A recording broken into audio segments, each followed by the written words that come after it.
दोस्तों, एक नगर में एक महान बौद्ध भिक्षु रहा करते थे। वह बहुत ज्ञानी थे और बहुत ही शांत स्वभाव के थे और उनकी यह बात ही उनकी विशेषता भी थी। एक बार की बात है, बौद्ध भिक्षु नगरवासियों को उपदेश दे रहे थे। बौद्ध भिक्षु कह रहे थे कि शब्दों में जीवन बदलने की शक्ति होती है। अपने शब्दों से जीवन बदलो।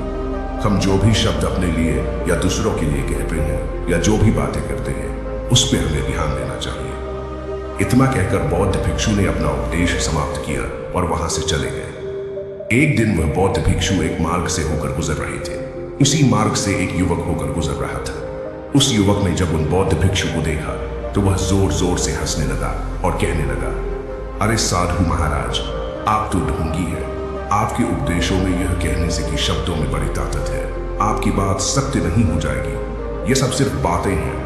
भला ऐसे कैसे हो सकता है कि शब्दों से हमारा जीवन बदल सकता है? उस युवक की सारी बातें उन भिक्षुओं ने ध्यानपूर्वक सुनी और उसके बाद वह मुस्कुराते हुए उस युवक से कहते हैं, बेटा, नाथ से ही तो यह दुनिया प्रकट हुई है और अच्छे शब्दों के पीछे भी नाथ ही होता है जो पूरा जीवन बदल देता है। वह बौद्ध भिक्षु उस युवक से कहते हैं, देखो, मैं तुम्हें अपने अनुभव से बता रहा हूं, लेकिन फिर भी तुम्हें यकीन ना हो तो तुम इसे खुद आजमा कर देख सकते हो। उन बौद्ध भिक्षु की यह बात सुनकर युवक थोड़ा सा गंभीर हो गया। उसने काफी देर सोच विचार किया और उसके बाद उन बौद्ध भिक्षु से कहता है, हे गुरुवर, अगर ऐसी बात है तो आप मेरे साथ चलिए। मेरा छोटा भाई है जिसकी उम्र करीब 25 वर्ष है और उसे न जाने क्या हुआ है। वह करीब 3 वर्षों से कुछ भी नहीं करता, बस लेटा रहता है। दिन भर वो कुछ न कुछ सोचता रहता है। उसकी यह हालत देखकर हम सब बहुत परेशान हैं। माता पिता भी बहुत चिंतित रहते हैं। हम सब ने कई तरीके अपनाए, कई योजनाएं अपनाई, लेकिन कुछ भी काम नहीं आया। हमने कई बार उससे बात करने तक की कोशिश की, लेकिन वह हमसे कुछ भी नहीं कहता। परिवार का हर एक सदस्य पूरी तरह से थक चुका है, हार चुका है।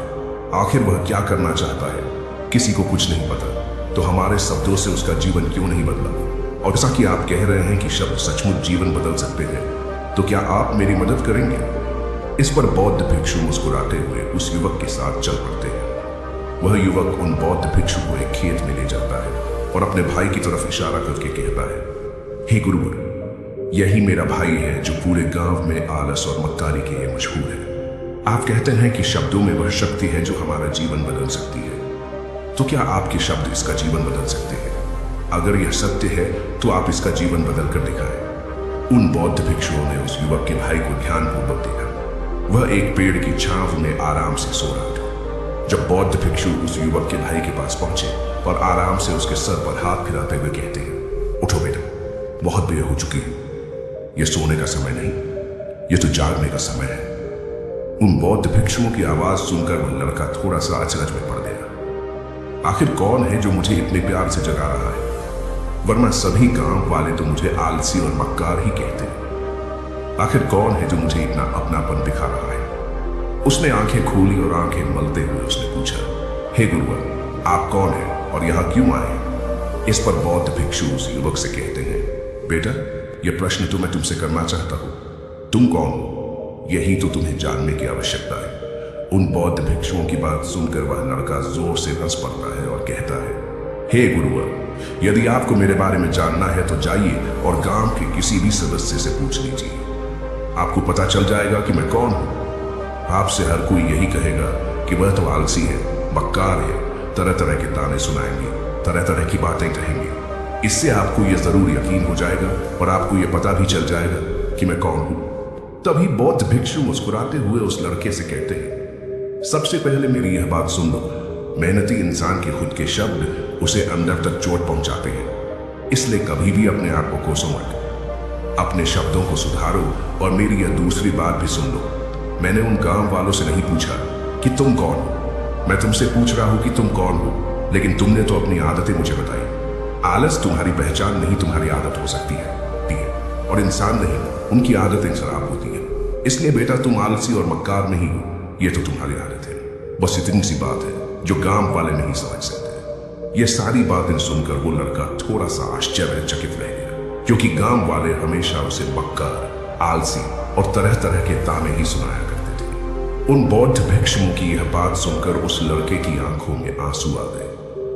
वह तुरंत ही दोनों हाथ जोड़कर उन बौद्ध भिक्षु के चरणों में गिर पड़ा और उनसे कहने लगा, आप सत्य कहते हैं, यह मेरी आदत ही है और मैं इस आदत से बहुत परेशान हूं। मैंने बहुत कोशिशें भी की, लाख उपाय किए, लेकिन मैं अपनी इस आदत से छुटकारा ना पा सका।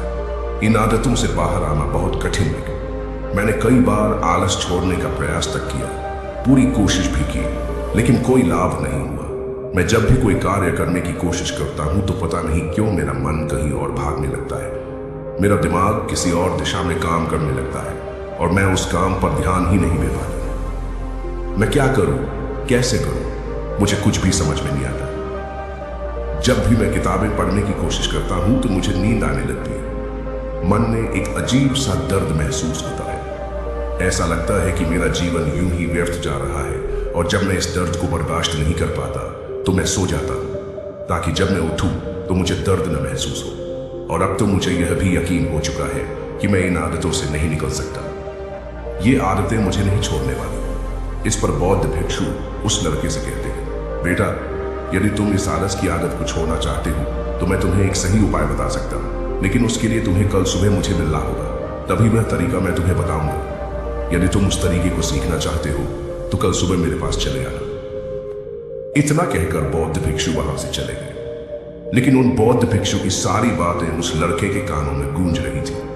वह यह समझ नहीं पा रहा था कि आखिर वह बौद्ध भिक्षु उसे कौन सा मार्ग दिखाने वाले हैं। वह ऐसा कौन सा उपाय बताएंगे जिससे उसके जीवन से आलस से हमेशा हमेशा के लिए खत्म हो जाएगा। देखते ही देखते रात हो गई। रात भर वह अपने बिस्तर पर करवट लेता रहा और उन बौद्ध भिक्षु की बातों के बारे में सोचता रहा। इसी प्रकार देखते ही देखते सुबह हो गई और वह लड़का उन बौद्ध भिक्षुओं के पास जा पहुंचा।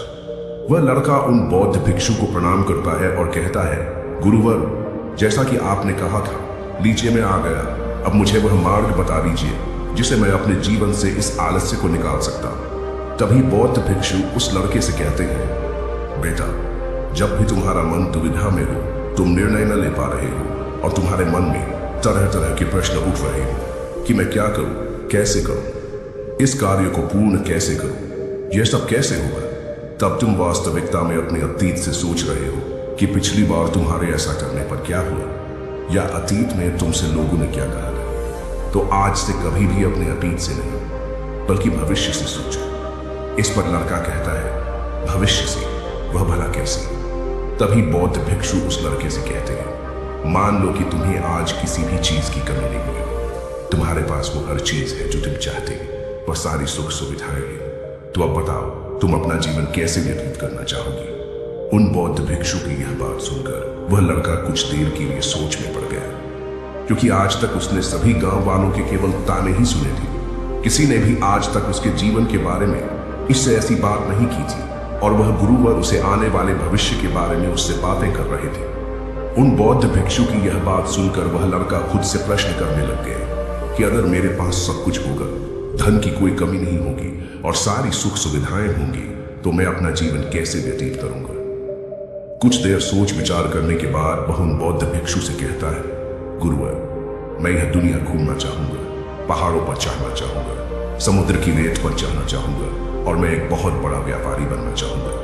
तभी अचानक उस लड़के का ध्यान टूट गया और वह उन बौद्ध भिक्षु से कहता है, परंतु हे गुरुवर, यह सब कैसे संभव होगा? केवल मेरी मात्र सोच लेने से तो यह सब पूरा नहीं होने वाला। उसके ऐसा कहते ही उसके अतीत में बीती हुई सारी घटनाएं उसकी आंखों के सामने से गुजरने लगी और वह एक बार फिर से निराश होने लगा। और अब वह यह सोचने लगा कि मेरे पास ऐसे ही नहीं है तो मैं भला व्यापार कैसे कर सकता हूं?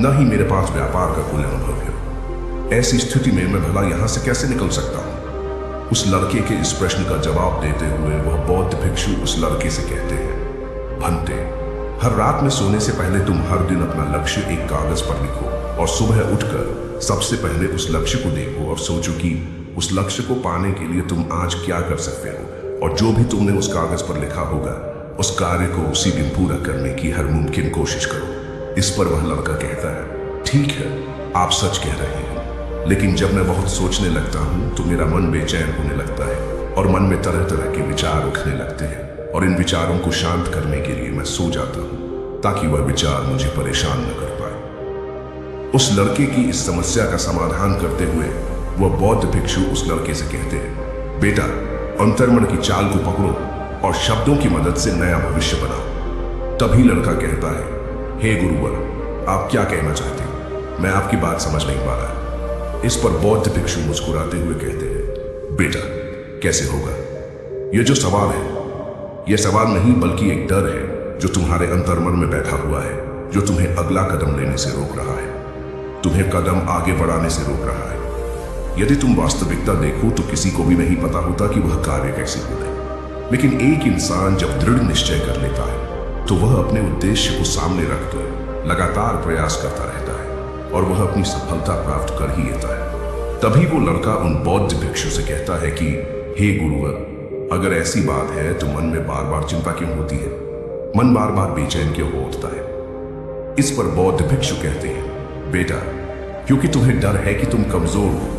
तुम्हारे अंतर्मन में बैठा है कि तुम में कुछ कमी है, तुम किसी काम के नहीं हो, और यही कारण है कि तुम कोशिश करने से डरते हो, क्योंकि तुम्हारा अंतर्मन हमेशा तुम्हें रोकता रहता है। जब भी तुम कोई कार्य शुरू करना चाहते हो, तुम्हारा मन तुमसे पहले कह देता है, इससे आगे मत बढ़ना, अन्यथा तुम हार जाओगे, और इसी कारण तुम्हें चिंता होने लगती है, तुम्हारा मन बेचैन होने लगता है।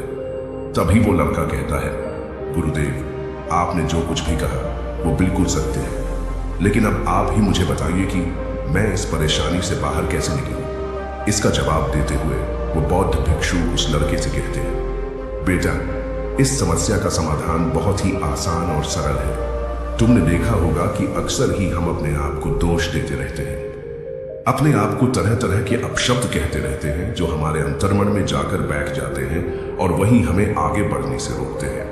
और इन शब्दों का हम पर बहुत गहरा प्रभाव भी पड़ता है, क्योंकि जैसा हम खुद से कहते हैं, जैसा हम पूरी भावनाओं के साथ सोचते हैं, हम वैसा ही बनते चले जाते हैं। इसलिए यदि तुम खुद को बदलना चाहते हो तो कि तुम भी काबिल बन सको, तो तुम्हें अपने अंतर्मन को नए संदेश देने की जरूरत है, जैसे कि मेरे शरीर का हर एक कण, हर एक हिस्सा, हर एक विचार शांति और ऊर्जा से भरा हुआ है। मैं दृढ़ संकल्प और आत्मविश्वास के साथ हर दिन के लक्ष्यों को पूरा करता हूँ। मैं अपनी कमजोरी को अभ्यास में बदलता हूँ, चिंता को ध्यान में बदलता हूँ। मैं उत्साह और ऊर्जा से भरा हुआ हूँ, लगातार अपने लक्ष्यों पर काम करता हूँ। ऐसे शब्द जब तुम खुद से कहोगे तो तुम शक्तिशाली महसूस करने लगोगे और तुम्हारी सारी चिंताएं खत्म होने लगेंगी, क्योंकि यही शब्दों की ताकत है। वह तुम वही बना देंगे जो तुम खुद से कहोगे। तुम जितनी भावना के साथ यह वाक्य बोलते हो, उसे महसूस करते हो, उतनी ही भावनाओं से यह शब्द तुम पर असर करना शुरू कर देंगे। धीरे धीरे यह शब्द तुम्हारे मन और व्यक्तित्व की सोच का हिस्सा बन जाएंगे। लेकिन मेरी एक बात याद रखना कि तुम्हारा अंतर्मन इतनी आसानी से हार नहीं मानने वाला। जब तुम आगे बढ़ोगे तो मौका मिलते ही वह तुम्हें पीछे खींचेगा। तुम्हारे अतीत के बीते हुए सारे कड़वे अनुभव तुम्हें याद दिलाएगा, ताकि तुम डर जाओ और एक बार फिर से अपने लक्ष्य का पीछा करना छोड़ दो। लेकिन तुम्हें इसकी चिंता नहीं करनी है। उन सकारात्मक शब्दों के कारण तुम्हारा मन सकारात्मक विचारों को स्वीकार करने लगेगा। आगे वह बौद्ध भिक्षु उस लड़के को चेतावनी देते हुए कहते हैं, मेरी एक बात और याद रखना कि तुम्हारा ध्यान आलस्य पर नहीं होना चाहिए, अर्थात तुम्हें कभी आलस नहीं मिटाना, बल्कि तुम्हें एक नए भविष्य का निर्माण करना है, एक नए व्यक्तित्व का निर्माण करना है। तुम्हारा पूरा ध्यान केवल इस पर ही होना चाहिए। उन बौद्ध भिक्षुओं की बात सुनकर लड़का कहता है, ठीक है गुरुवर, आप जैसा कहते हैं मैं वैसा ही करूंगा। तभी वह बौद्ध भिक्षु उस लड़के से कहते हैं, बेटा अभी तो मैं इस गांव से जा रहा हूं, लेकिन कुछ सालों के बाद मैं वापस आऊंगा। इतना कहकर बौद्ध भिक्षु वहां से चले गए और वह लड़का अपने घर लौट गया। लेकिन अब उस लड़के के मन में तरह तरह के विचार चल रहे थे। वह लड़का यह सोच रहा था कि अगर मैं अपनी मनपसंद जिंदगी जीने लगूंगा, अगर मैं दुनिया घूमने लगा, नए लोगों से मिलने लगा और अपनी पसंद का काम करने लगा, तो मेरी जिंदगी कैसी होगी। उस बात को ध्यान करके उसने एक कागज पर अपना लक्ष्य लिखा और लिखकर सो गया। अगली सुबह जब उसकी आंखें खुली तो उसने उस पेपर पर लिखा हुआ लक्ष्य एक बार दोहराया। उसके बाद वह कुछ देर के लिए शांत हो गया। तभी उसे उन बौद्ध भिक्षु की बात याद आई कि तुम अपने लक्ष्य के लिए आज क्या कर सकते हो। उसने खुद से सवाल किया कि मैं आज अपने इस लक्ष्य को प्राप्त करने के लिए क्या कर सकता हूँ। तभी उसे एक बार फिर से उस पेपर की तरफ ध्यान दिया। उस पेपर पर लिखा था कि मैं बाजार जाता हूँ और लोग व्यापार करने की कौन सी चीज है, कौन से सामान लेकर आते हैं। मैं उन चीजों को देखकर, उन चीजों को पता करता हुआ पढ़ने के बाद तुरंत ही बाजार चला गया। वो अलग अलग दुकानों पर बैठा और हमने देखा, लेकिन उसे कुछ समझ नहीं आ रहा था, क्योंकि लोग अलग अलग व्यापार कर रहे थे, अलग अलग तरह की चीजें और सामान ले रहे थे, और किसी ने उसकी कोई मदद नहीं की। वो बहुत उदास हो गया और निराश होकर वापस घर लौट आया। तभी उस लड़के को उन बौद्ध भिक्षु की एक और बात याद आई। शब्दों में बहुत ताकत है और शब्द हमारा जीवन बदल सकते हैं। उसे वह सकारात्मक विचार याद आए। वह उन्हें सुबह शाम दोहराने लगा और अब से वह हर दिन ऐसा ही करता। देखते ही देखते 1 महीना बीत चुका था, लेकिन अब तक उसके जीवन में कोई बदलाव नहीं आया था। अब वह लड़का यह सोचकर निराश होने लगा था कि उसके जीवन में तो कुछ भी परिवर्तन नहीं हो रहा। लेकिन 1 महीने के बाद उसे महसूस हो रहा था कि वह पहले से अच्छा महसूस कर रहा है। इसका दिमाग अब अच्छी तरह से सोच पा रहा है। वो पहले से ज्यादा चलने फिरने लगा है। धीरे धीरे उसे समझ में आने लगा कि जो लोग आगे बढ़ते हैं, महान काम करते हैं, उनकी सोच में कितना अंतर होता है। वे लोग हमेशा शक्तिशाली विचार सोचते हैं। दूसरों की छोटी सोच और डर से वह कभी प्रभावित नहीं होते। जब भी उनके सामने कोई मुश्किल आन पड़ती है तो वह घबराते नहीं, बल्कि उस समस्या का समाधान निकालते हैं। इस समस्या के समाधान पर ध्यान केंद्रित करते हैं और न ही वह तभी किसी का इंतजार करते हैं। वह केवल खुद पर विश्वास करते हैं और तुरंत ही कदम आगे बढ़ाते हैं। जब उस लड़के को ये सारी बातें समझ में आने लगी तो उसने भी धीरे धीरे अपने कदम आगे बढ़ाने शुरू किए। उसने बिल्कुल वैसा ही व्यवहार करना शुरू किया। अब से वो कभी खाली नहीं बैठता था। जब भी उसका मन करता वो बाजार जाता और लोगों के बारे में जानता समझता कि वो किस प्रकार व्यापार कर रहे हैं, कौन सी चीजें खरीद रहे हैं और किन चीजों पर उन्हें लाभ हो रहा है। और जब उसका मन करता कि अपने पिता की मदद भी कर पाता, वो अपने पिता के साथ मंडी में जाता, वहां पर जाकर मोल भाव करता। ते हमेशा कुछ न कुछ सीखने में ही जुड़ा रहता है। तभी एक दिन गांव में एक मसाले का व्यापारी आया। उसे कुछ पढ़े लिखे नौजवानों की जरूरत थी जो माल की गिनती कर सके और हिसाब रखने का काम कर सके। वह लड़का अपने लक्ष्य को जानता था कि उसे क्या पाना है। उसे समझ में आ गया था कि इस काम से उसे बहुत कुछ सीखने को मिलेगा। बेहिचक उस सेठ के पास पहुंच गया। वह जानता था कि उसे उस काम के बहुत कम पैसे मिलेंगे, लेकिन फिर भी वह उस काम को करने के लिए तैयार था। अब उस लड़के की सोच पूरी तरह से बदल चुकी थी। अब वह बाकी लोगों की तरह नहीं सोचता था, बहुत ईमानदार और समझदारी से काम करता था। देखते ही देखते करीब 3 महीने बीत गए और अब व्यापारी यह समझ चुका था कि नौजवान बहुत ही समझदार है और वह उसे व्यापार में बहुत मदद करता है। इसलिए उस मसाले के व्यापारी ने उस लड़के को अपना सहायक बना लिया। इस व्यापारी ने देखा कि इस लड़के की दिनचर्या सबसे अलग है। यह हर दिन पढ़ता है, लिखता है, सुबह उठकर ध्यान करता है, नई चीजें सीखता है। परेशानी आई तो भी विचलित नहीं होता। यह सबसे सम्मान से बात करता है, सबका आदर करता है। देखते ही देखते 1 साल बीत चुके थे और अब तो व्यापारी उस नौजवान से बहुत खुश था। उसने धीरे धीरे उस नौजवान को व्यापार के सारे गुण सिखा दिए और देखते ही देखते वह लड़का अब एक छोटा सा व्यापारी बन चुका था। और जब उस लड़के के अंदर व्यापार की समझ आ गई तो उसने जड़ी बूटियों का व्यापार शुरू कर दिया और देखते ही देखते केवल कुछ ही वर्षों में उस नगर का सबसे बड़ा व्यापारी बन गया। लोग उसे सबसे बड़े व्यापारी के नाम से जानने लगे। उसकी नाम दूर दूर तक फैलने लगे। करीब 5 वर्षों बाद जब वह वापस अपने घर लौटा तो लोग बहुत हैरान थे। उसे देखकर लोग बहुत अचंभित थे। उसके सारे जानने वालों ने उस लड़के से पूछा, तुम इतना कैसे बदल गए? तब उसने कहा, उन गुरु ने सच ही कहा था, शब्दों से हम जीवन बदल सकते हैं। वैसे आपने आज के इस वीडियो से क्या सीखा मुझे आप कमेंट में जरूर बताइए। इसी के साथ में उम्मीद है कि आपको आज की यह वीडियो जरूर पसंद आई होगी। तो इस वीडियो को लाइक और अपने दोस्तों के साथ शेयर भी जरूर कीजिएगा और हमें ऐसे ही सपोर्ट करने के लिए चैनल को सब्सक्राइब जरूर दबा दीजिएगा। तो चलिए फिर मिलते हैं अगली वीडियो में। तब तक के लिए अपना ख्याल रखें। धन्यवाद और नमो बुद्धाय।